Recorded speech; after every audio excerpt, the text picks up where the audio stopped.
All right, I'm here with Dan Brown, and we know Dan as CEO or leader of many companies, but what about Dan Brown, the man? So where did you grow up? Where were you born and where did you grow up? I was born in upstate New York, Cohoes specifically, right outside Albany, right up next to where the Salvatore dental team is. So I was there for a year and then moved out to California and lived in California for a long time. Probably most of my life in Orange County, California, Huntington Beach specifically, then LA, and then out to South Africa. I was in Malibu for a while and then out to South Africa. Did a project out there for 6 years and then came back and I relocated to Ohio and lived in Kentucky, but I had a contract in Ohio and then down to Florida. You got around. Got around. Like hardcore. Yeah. What's your favorite place that you've lived? Like, and why? I must say I did enjoy Orange County, California. I'd say because I was a surfer and I loved the beach and it was just very aesthetic out there. That said, I don't think I'd live in California today. I did enjoy Kentucky. It was pretty and I liked the seasons and stuff. You know, there's good and bad in all the places. I like Florida. I like Florida for different reasons. I don't like mosquitoes. I don't like humidity, but I like a lot of things that are here. So I'm happy. What's something that no one knows about you musically, maybe? Musically.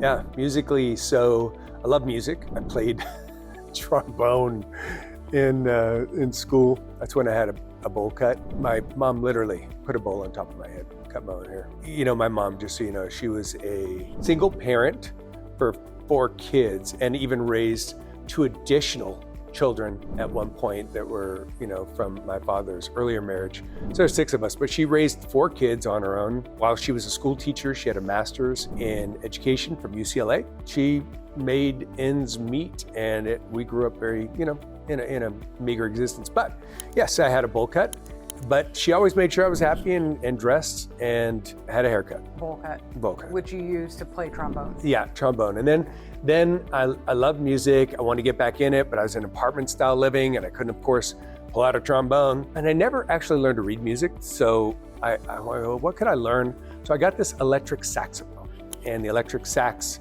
it's called a wind controller.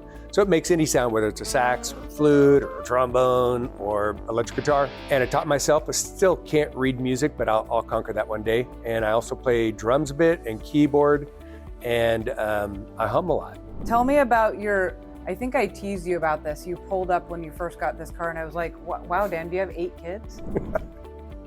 Yeah, stupid car. It's a totally stupid car. So I always like a big car. I always have to have a big car. So it's just so I feel comfortable in it. And I haul stuff a lot. I ride motorcycles with my boy and stuff like that. So, got to have something that can take our bikes around and all our gear. So yeah, but this one's stupid. This is a Cadillac Escalade. It's a V series, V for something, victory, or V for like vendetta, or I don't know. It looks wicked, and it, I don't know, gets about like 8 gallons to the mile. I mean, it's ridiculous. It's stupid. But, I'd say it's my midlife crisis type, toy, and it makes me smile. As stupid as it is, it makes me smile. Okay, and then on this last one, I need to somehow get some photos of this. You were a gymnast or a cheerleader in high school? I was both. Okay. How did you remember the cheerleader thing? I think we talked about it years ago and I saw a picture and I was like, oh, blackmail material, but I didn't, yeah. I don't have I it. wasn't in pom-poms and a miniskirt. So yes, I was in gymnastics and I somehow got myself into gymnastics. I was the tallest gymnast, I think in history. I liked parallel bars and rings and floor exercises, so flip around and stuff like that. But rings was my favorite event. Gymnastics program got canceled because of some 6-figure lawsuit. Then all the gymnasts went to the diving team. And we all became divers because we knew how to flip and twist. Of course, when we showed up for our first day out, we had to wear these skimpy little Speedos, right?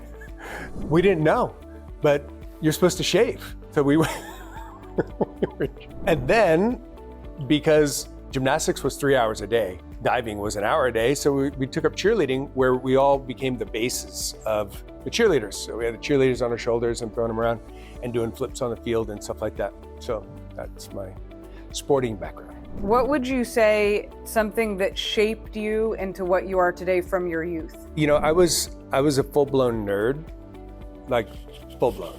Like I was a band geek. I was trombone, bowl cut. I relocated to school in California and I got, teased pretty heavily about that. Pretty introverted, I didn't like speaking. I would kind of hyperventilate when you had to go through the classroom, everybody had to read a couple paragraphs. I hyperventilated. No way. Yeah. Not Dan Brown. Yeah, no, I was super nervous. So I didn't like to be singled out. So I really said, okay, good. First, I need to combat that. Second, I need to help others who have that similar situation. I cracked the subject of communication. I cracked being able to speak in front of people. And now I also train others to do that. It's funny, my son, Boston, just kind of had a similar thing. Originated, he said, I want to be able to talk in front of people because he just finished this really huge accolade in school. And he knew it was coming up and he was going to have to talk in front of the entire school. Got him public speaking training and he just killed it. Dan Brown.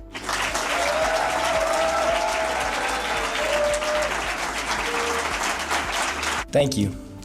Looking back at the beginning of this experience, I think about my personal standards. I reflect on how poorly I managed my time, how I thoughtlessly passed through steps without comprehension, and how I'd let days pass with inadequate production.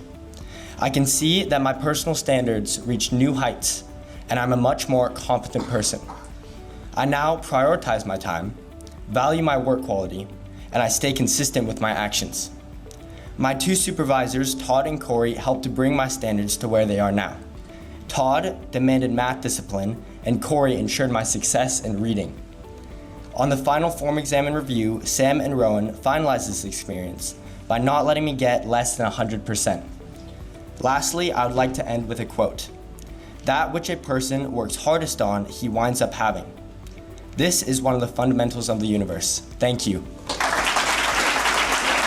I would say from that, my goal is, I think we sometimes know people, they're surface them, but when you really get to know people, so many people are likable. They're just beautiful people. I really do love people. There's a few people that I haven't gotten along with, but it's a short list. So what do we end up with? You end up with the version of the person that they're comfortable showing, and then you get the version of the person that they are, who they are when they're relaxed. So I like to help people become themselves, and that's a big thing to me. I love that. Thank you, Dan. I learned a lot. Yeah. Beautiful.